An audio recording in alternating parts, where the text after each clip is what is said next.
प्यारे बच्चों, नमस्ते। मैं हूं शंकर सर और आज की इस वीडियो में आप अध्ययन करेंगे क्षितिज भाग 1 के काव्यखंड में कवि सर्वेश्वर दयाल सक्सेना द्वारा रचित कविता मेघ आए बड़े बंठन के संवर के अभ्यास प्रश्नों का। तो आइए अध्ययन प्रारंभ करते हैं। आपका पहला प्रश्न है, बादलों के आने पर प्रकृति में जिन गतिशील क्रियाओं को कवि ने चित्रित किया है उन्हें लिखिए। तो इस प्रश्न का उत्तर आप इस प्रकार से लिख सकते हैं कि बादलों के आने पर प्रकृति में भिन्न तरह के परिवर्तन आते हैं। बादलों के आने की सूचना पर बयार नाचते गाती हुई चलती है। बादलों के आगमन की सूचना पाकर लोग अतिथि सत्कार के लिए घर के दरवाजे तथा खिड़कियां खोल देते हैं। वृक्ष कभी गर्दन झुकाकर तो कभी उठाकर उनको देखने का प्रयत्न कर रहे हैं। आंधी आकर धूल को उड़ाती है। प्रकृति के अन्य रूपों के साथ नदी ठिठक गई तथा घूंघट सरकाकर आंधी को देखने का प्रयास करती है। सबसे बड़ा सदस्य होने के कारण बूढ़ा पीपल आगे बढ़कर आंधी का स्वागत करता है। तालाब पानी से भर जाते हैं। आकाश में बिजली चमकती है और वर्षा के बूंद मिलान के आंसू बहाते हैं। इस प्रकार से आप इस प्रश्न का उत्तर लिख सकते हैं। आपका दूसरा प्रश्न है, निम्नलिखित किसके प्रतीक हैं? धूल, पेड़, नदी, लता और ताल। तो इसका उत्तर इस प्रकार से लिख सकते हैं कि धूल स्त्री का प्रतीक है, पेड़ नगरवासी का प्रतीक है, नदी स्त्री का प्रतीक है, लता मेघ की प्रतीक्षा करती हुई नायिका का प्रतीक है, ताल सेवक का प्रतीक है। इस प्रकार से आप इसे भी लिख सकते हैं। तीसरा प्रश्न है, लता ने बादल रूपी मेहमान को किस तरह देखा और क्यों? तो इस प्रश्न का भी उत्तर इस प्रकार से लिख सकते हैं। लता ने बादल रूपी मेहमान को किवाड़ की ओर से देखा क्योंकि वह मेघ के देर से आने के कारण व्याकुल हो रही थी तथा संकोचवश उसके सामने नहीं आ सकती थी। आपका चौथा प्रश्न है, भाव स्पष्ट कीजिए। क, क्षमा करो गांठ खुल गई अब भरम की। इसका आशय इस तरह से व्यक्त कर सकते हैं कि नायिका को यह भ्रम था कि उसके प्रिय अर्थात मेघ नहीं आएंगे, परंतु बादल रूपी नायक के आने से उसकी सारी शंकाएं मिट जाती हैं और वह क्षमा याचना करने लगती है। ख, बाकी चितवन उठा नदी ठिठकी घूंघट सरके। इसका आशय इस प्रकार लिख सकते हैं कि मेघ के आने का प्रभाव सभी पर पड़ा है। नदी ठिठक कर अर्थात रुक कर जब ऊपर देखने की चेष्टा करती है तो उसका घूंघट सरक जाता है और वह तिरछी नज़र से आए हुए आगंतुक को देखने लगती है। अभ्यास प्रश्नों से संबंधित आपका पांचवा प्रश्न है, मेघ रूपी मेहमान के आने से वातावरण में क्या परिवर्तन हुए हैं? तो इसका उत्तर है, मेघ रूपी मेहमान के आने से हवा के तेज बहाव के कारण आंधी चलने लगती है, जिससे दरवाजे खिड़कियां खुलने लगते हैं। पेड़ अपने संतुलन खो देते हैं। नदी और तालाब के पानी में उथल पुथल होने लगती है। पीपल का पुराना पेड़ भी झुक जाता है। अंत में बिजली कड़कने के साथ वर्षा होने लगती है। इस प्रकार इस प्रश्न का भी आशय व्यक्त कर सकते हैं। पाठ से संबंधित आपका छठा प्रश्न है, मेघों के लिए बंठन के संवर के आने की बात क्यों कही गई है? तो इसका उत्तर इस प्रकार से लिख सकते हैं कि बहुत दिनों तक न आने के कारण गांव में मेघ की प्रतीक्षा की जाती है। जिस प्रकार मेहमान अर्थात पाहुन, जिसे दामाद भी कहते हैं, बहुत दिनों बाद आते हैं, उसी प्रकार मेघ भी बहुत समय बाद आए हैं। अतिथि जब घर आते हैं तो संभवतः उनकी देर होने का कारण उनका बंठन कर आना ही होता है।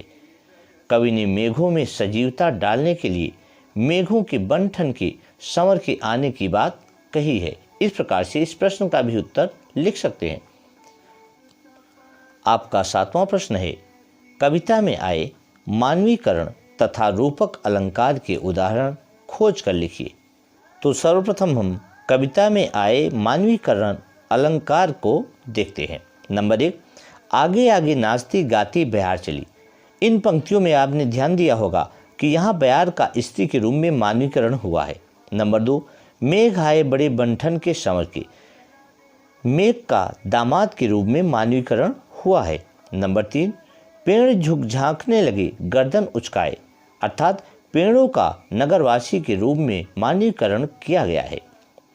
नंबर 4, धूल भागी घाघरा उठाए, इन पंक्तियों में धूल का स्त्री के रूप में मानवीकरण किया गया है। नंबर 5, बूढ़े पीपल ने आगे बढ़कर जुहार की, इन काव्य पंक्तियों में भी पीपल का पुराना वृक्ष गांव के सबसे बुजुर्ग आदमी के रूप में प्रयुक्त किया गया है। नंबर 6, बोली अकुलाई लता ओट में, तो आपने यहाँ ध्यान दिया होगा कि लता स्त्री का प्रतीक हुआ है। अब बात करते हैं रूपक अलंकार की। नंबर 1, क्षितिज अटारी, यहाँ क्षितिज को अटारी के रूपक द्वारा प्रस्तुत किया गया है। नंबर 2, दामिनी दमकी, दामिनी दमकी को बिजली के चमकने के रूपक द्वारा प्रस्तुत किया गया है। नंबर 3, बांध टूटा झरझर मिलन के अश्रु ढर के, यहाँ पर झरझर मिलन के अश्रु द्वारा बारिश को पानी के माध्यम से प्रस्तुत किया गया है। इस प्रकार से आप इन प्रश्नों का उत्तर लिख सकते हैं। आपका 8वां प्रश्न है, कविता में जिन रीति रिवाजों का मार्मिक चित्रण हुआ है उनका वर्णन कीजिए। तो इस प्रश्न का उत्तर इस तरह से व्यक्त करेंगे कि कविता में रीति रिवाजों के माध्यम से वर्षा ऋतु का चित्रण किया गया है। मेहमान के आने पर पूरे गांव में उल्लास और उमंग का माहौल होता है। सभी लोग अपने अपने तरीकों से मेहमान के स्वागत में जुट जाते हैं। गांव की स्त्रियां मेहमान से पर्दा करने लगती हैं। बुजुर्ग झुककर उनका स्वागत करते हैं। पैरों को धोने के लिए परात में पानी लाया जाता है। इस प्रकार से इस कविता में कुछ ग्रामीण रीति रिवाजों का चित्रण प्रस्तुत किया गया है।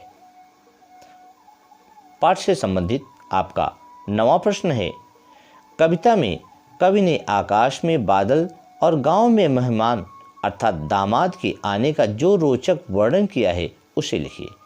तो इस प्रश्न का उत्तर इस तरीके से व्यक्त कर सकते हैं कि कविता में मेघ और दामाद के आगमन में समानता बताई गई है। जब गांव में मेघ दिखते हैं तो गांव के सभी लोग उत्साह के साथ उसके आने की खुशियां मनाते हैं। हवा के तेज बहाव से पेड़ अपना संतुलन खो बैठते हैं। नदियां तथा तालाबों के जल में उथल पुथल होने लगती है। मेघों के आगमन पर प्रकृति के अन्य अवयव भी प्रभावित होते हैं। ठीक इसी प्रकार किसी गांव में जब कोई दामाद आता है तो गांव के सभी सदस्य उसमें बढ़ चढ़कर भाग लेते हैं। स्त्रियां किवाड़ की ओर से दामाद को देखने का प्रयत्न करती हैं। गांव के सबसे बुजुर्ग आदमी सर्वप्रथम उसके समक्ष जाकर उसका आदर सत्कार करते हैं। पूरी सभा का केंद्रीय पात्र वही होता है। इस प्रकार से इस प्रश्न का भी आशय आप लिख सकते हैं। और अब अभ्यास प्रश्न से संबंधित आपका अंतिम अर्थात 10वां प्रश्न है, काव्य सौंदर्य लिखिए। पाहुन जो आए हों गांव में शहर के, मेघ आए बड़े बंठन के संवर के।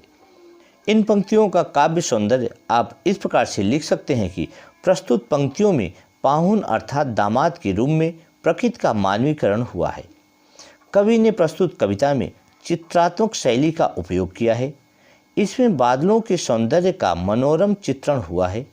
कविता की भाषा सरल तथा सहज होने के साथ ग्रामीण भाषा जैसे पाहुन शब्द का भी इस्तेमाल किया गया है।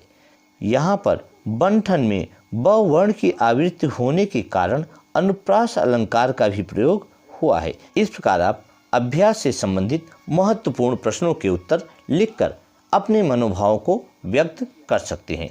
ये तो थे अभ्यास से संबंधित महत्वपूर्ण प्रश्नों के उत्तर। अब कुछ रचना और अभिव्यक्ति से भी संबंधित आपके प्रश्न पाठ्य पुस्तक में दिए गए हैं, जिन्हें आप स्वयं की कल्पना से लिख सकते हैं अथवा कक्षा में सामूहिक चर्चा कर सकते हैं। आशा है यह वीडियो आपके पाठ्य पुस्तक से संबंधित तथा आपके विषय से संबंधित मार्गदर्शन में सहायक होगी। अगर वीडियो आपको अच्छी लगी हो तो लाइक और सब्सक्राइब अवश्य करें। तो आज की वीडियो में बस इतना ही। धन्यवाद।